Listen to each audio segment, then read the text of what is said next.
Vamos a otro tema. 1 de cada 4 alumnos de segundo básico no comprende lo que lee según los resultados del CIMSE tomado a 218.000 estudiantes. Bueno, los puntajes más malos se concentran en los establecimientos municipales y los mejores en los particulares pagados del país, algo que ya lo hemos visto en otras ocasiones. Para conversar más sobre estos temas, estos resultados, nos encontramos con el coaching educacional y creador de aprendizajeinteligente.net, Pablo Menichetti, a quien le damos la bienvenida. ¿Cómo está? Muy bien, gracias, Germán. A ver, experiencia de 7 años en Singapur bastaron para darse cuenta que cómo hay que hacer educación desde su punto de vista. ¿Qué grandes diferencias hay? Bastante menos, la verdad. Sí, o sea, en realidad un mes. No, claro, porque uno se da cuenta que el enfoque es totalmente distinto. De hecho, en la práctica, bueno, un poco refiriéndonos al tema del CIMSE, ¿cierto? Aquí hay dos temas que son importantes. Uno, cuando enseñamos a leer, no significa que enseñáramos a comprender, porque dicen, no, yo les enseñé a leer, pero los niños no comprenden. Es porque el sistema en general está enfocado en enseñar sistemas lógicos, juntar palabras, como digo yo. Le enseñamos a los niños a juntar palabras y hacerlas que suenen, aprendió a leer. Pero resulta que la comprensión es algo mucho más complejo. La comprensión requiere saber crear imágenes, saber entender el contexto, saber escanear un texto antes. Son herramientas de aprendizaje, son herramientas de enseñanza. Entonces, ¿qué es lo que pasa, Germán? Es que nos hemos enfocado en un sistema lógico y tradicional, en un sistema donde le entregamos contenido a los jóvenes, pero les dejamos de enseñar a cómo aprender.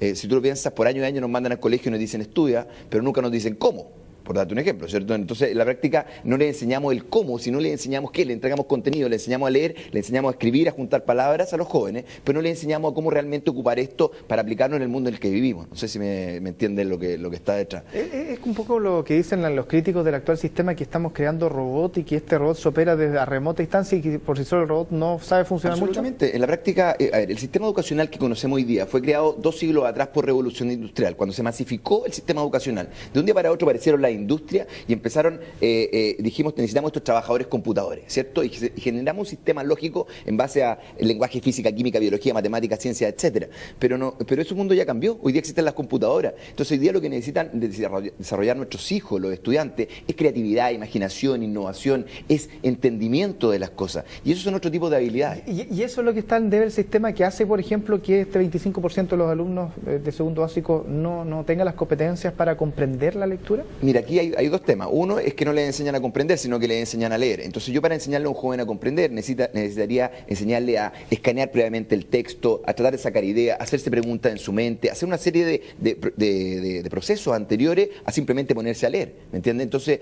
yo creo que hay un error en cómo se enseña a comprender. Se enseña a leer, a juntar palabras, pero no se enseña a comprender. Entonces, obviamente, la comprensión no va a ser buena. Y lo segundo está por el lado de los profes también, ¿cierto? O sea, en la práctica, los profesores siguen enseñando como hace 50 años atrás, principalmente dando una charla, ¿cierto? Pero los niños hoy día no son como hace 50 años. Los niños hoy día son niños de la era de la estimulación, de la hiperestimulación. ¿Qué es lo que ha cambiado que haga que el sistema de enseñanza tenga que cambiar? Cambió todo. Hay una revolución educacional, que es lo que se habla hoy día en países como Singapur, ¿no es cierto? Que fue, una revolución de las informaciones que nos pilló a todos, ¿cierto? Aquí no hay que echarle la culpa a nadie, muchachos, de un día para otro. Esta cuestión llegó a una revolución y hoy día hay más información que nunca ante la historia de la humanidad, ¿cierto? Entonces, hoy día estamos hiperestimulados, nuestros hijos nacen con imágenes, con sonidos, los videojuegos, ¿cierto? Movimiento, interactuando con el entorno. Por lo tanto, si hoy día yo le regalo un caballito de madera a un niño, se va a aburrir como ostra, ¿cierto? ¿Por qué? Porque hace 50 años probablemente para el niño era estimulante, el caballito de madera hoy día es absolutamente aburrido. Por lo tanto, si yo le sigo entregando información en base a darle una charla a los estudiantes, como se hacía hace 50 años atrás, los niños se empiezan a aburrir. ¿Y qué está pasando? Que estamos culpando a los niños de que tienen problemas de déficit atencional y problemas de aprendizaje, y hoy día tenemos estamos medicando a 30% de los estudiantes de este país, y es una locura. Lo que estamos haciendo es tratando de adaptar a niños del siglo XXI a un sistema del siglo XIX. Entonces, ¿qué es lo que nosotros hacemos? Y lo que estamos tratando de hacer para mejorar el sistema es trayendo de Singapur todas estas herramientas de aprendizaje y de enseñanza, que lo que buscan es enseñar a los profes no tanto el contenido de lo que tienen que enseñar, sino cómo enseñar de una forma estimulante y entretenida. ¿Cuesta introducir eso? La verdad que no cuesta cuando realmente quieren aprender, porque hay profesores que son reacios a hacer, pero hay muchos otros que sí están interesados en aprender. Yo tengo seminarios, por ejemplo, yo tengo uno en agosto, donde yo estoy con los profesores 3 días y les doy herramientas de aprendizaje. ¿Y qué es lo que hacemos? No les explico a enseñar de nuevo, sino les digo, ¿cómo yo hago para que los jóvenes entren a mi sala y se entretengan desde el principio hasta el final? ¿Y eso qué involucra? Involucra de que son ellos los que tienen que hacer la clase, no yo. No sé si me entiende. O sea, son ellos los que tienen que estar discutiendo acerca del tema, participando, compitiendo, opinando, hablando y no soy yo el que tengo que estar dando un monólogo donde soy yo el que está dando soy el protagonista de la sala. Y desde el punto de vista de la comprensión, si se han podido ver resultados en términos de que los niños haya un cambio que logren comprender no solo la lectura, sino que comprender el entorno, la materia, lo que ellos están estudiando. Mira, por supuesto que hay ejemplos. Te voy a dar un ejemplo con respecto a la lectura que es muy simple. Técnicas integrales de aprendizaje, que es lo que se trata de enseñar hoy día. Cómo yo activo el cerebro para que...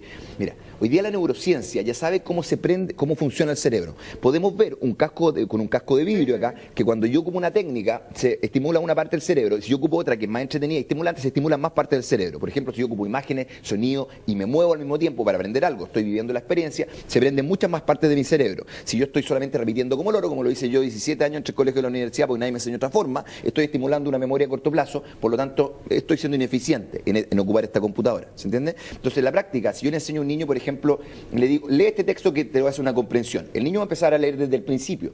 Eso es equivalente a que yo te diga a ti o a los padres, vamos a hacer un puzzle, esta es una pieza de un puzzle, ¿de qué se trata el puzzle? ¿Qué me vas a decir tú?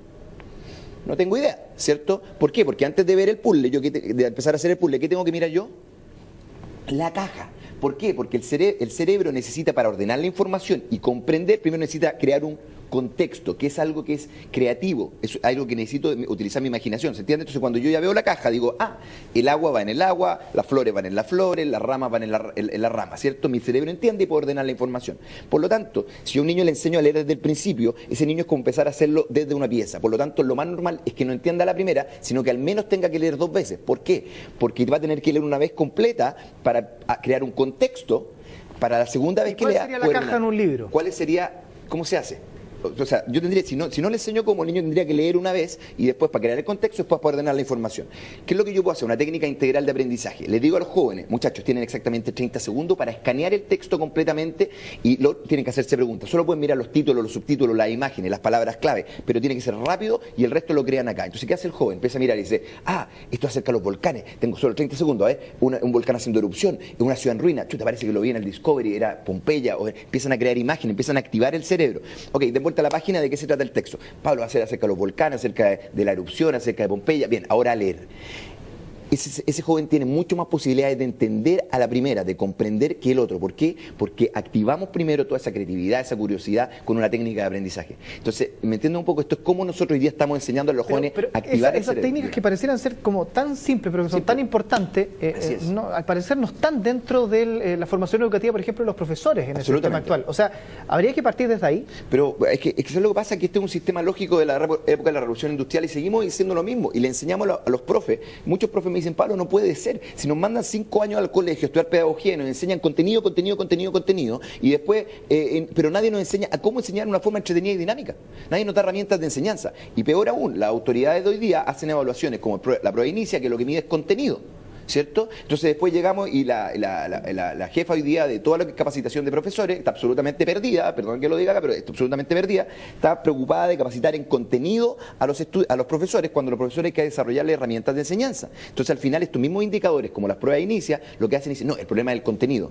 Bueno, necesitamos medir otras pruebas para que midan las herramientas de enseñanza también. Por ahí en mi opinión va, porque profesores que sepan estimular a los jóvenes en el aula, vamos a cambiar en el fondo la educación. Van a pasar lo mejor los niños, lo vamos a pasar mejor nosotros y vamos a aprender, que al final es lo que queremos. Y los niños, en ese sentido, por decirlo de una manera bastante sencilla, ¿cuántas mentes, cuántos pensamientos, cuántos niños se están perdiendo por no utilizar un sistema más evolucionado?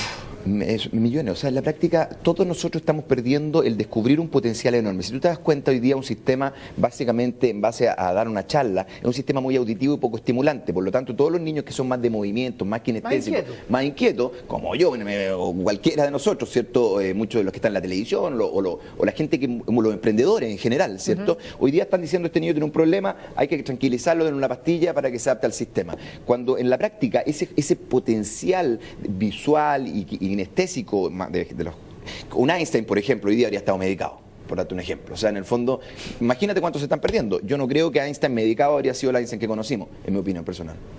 Quiero agradecer por haber estado junto a nosotros y aclarar hartas dudas y bueno, es un aporte al aprendizaje lo que se está hablando en estas discusiones. Muchas gracias. Chao, muchas gracias.